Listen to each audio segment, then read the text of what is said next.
Alex. Good morning. And HCL Tech is a counter that is actually declining in trade. Actually, most of the market is declining in trade on back of those global peers as well. Delta variant actually a cause of concern in the United States also and the rest of Asia. You saw what happened to the 10-year yields. You saw what happened to crude on back of the OPEC Plus agreement as well coming in. So all of that is actually having its impact on the Indian markets as well. And HCL Tech, it was a muted quarter coming in for the HCL Tech.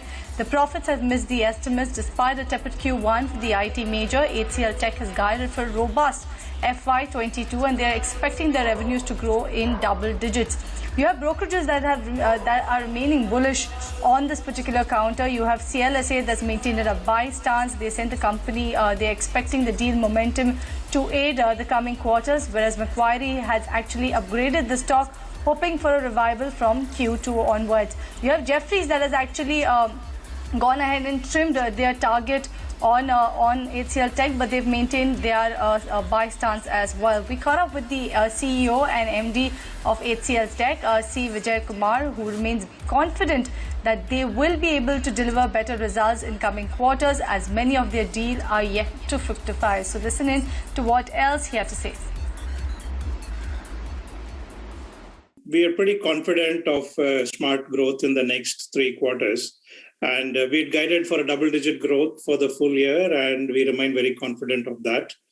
Our bookings last quarter was very good, and the quarter that went past, which is April, May, June, again, it's a 37% increase over the previous year, same quarter. And some of these deals are transformational deals, and that they need a little time to ramp up and build the right global delivery model for these engagements, and that's what we are focused on. So we are not really concerned on the small blip that we had in Europe this quarter. We think our demand pipeline and the outlook and the hiring, all of that is very strong. So we're pretty good in the long run.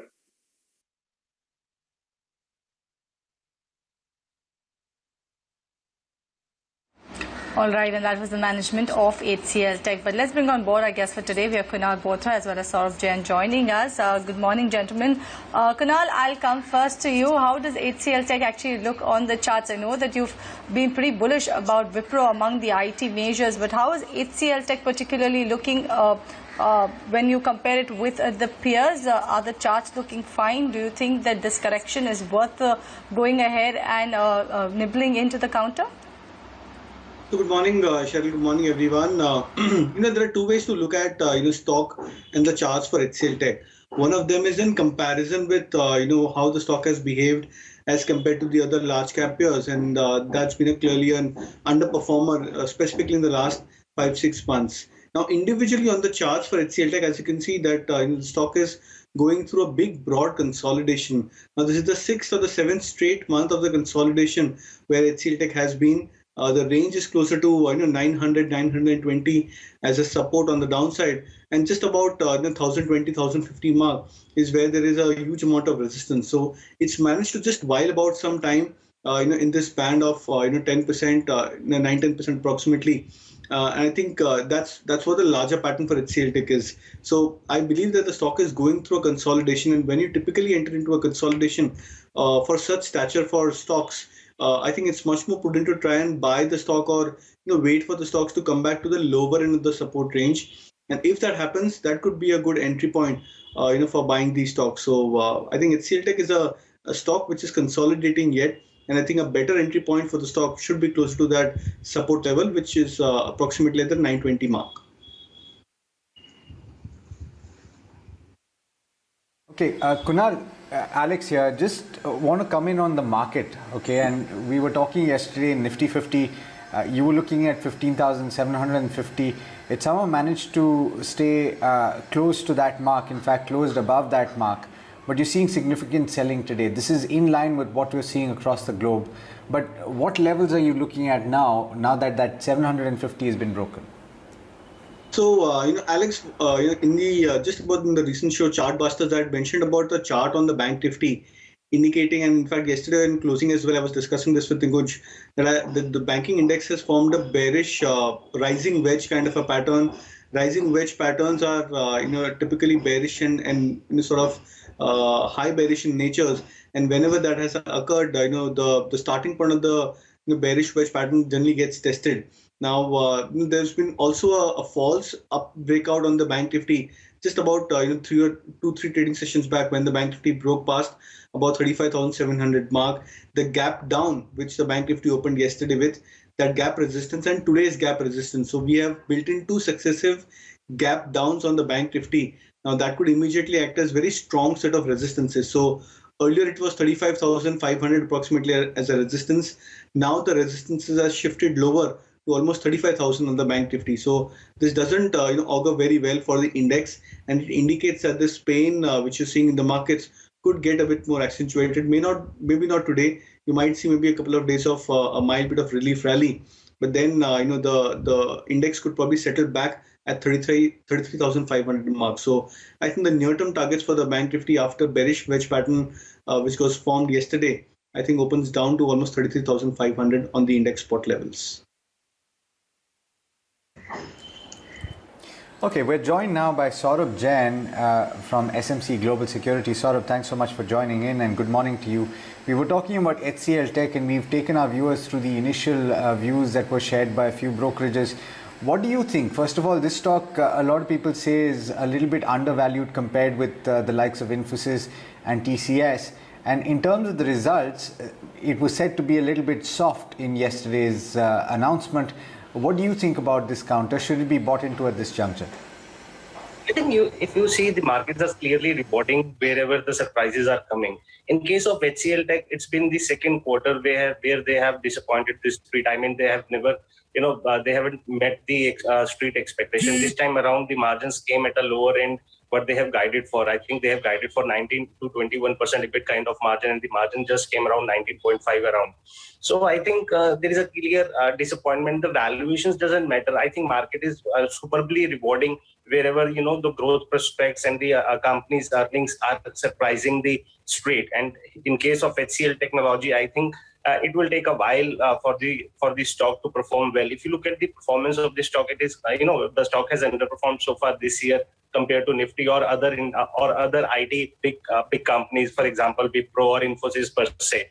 So the valuation gap will stay put here, and I think it will take a while for the company to surprise this street. Maybe it will take a quarter or two. Until then, I expect that the stock will continue to underperform.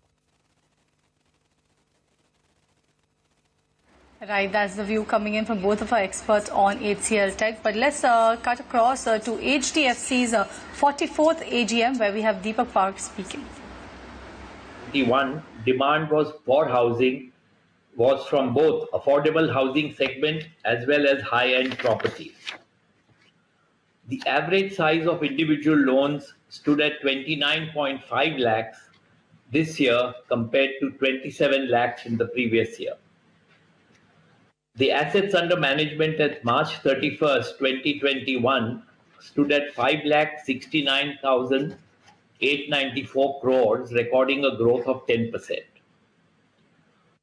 Now, in accordance with regulatory norms, gross non-performing loans as at March 31st, 2021 stood at 9,759 crore, constituting 1.98% of the loan portfolio.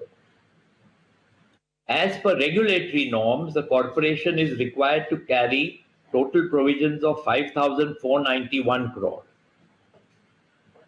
The actual provisions carried as at March 31st, 2021 stood at 13,025 crores. The provisions carried as a percentage of the exposure at default is equivalent to 2.62%.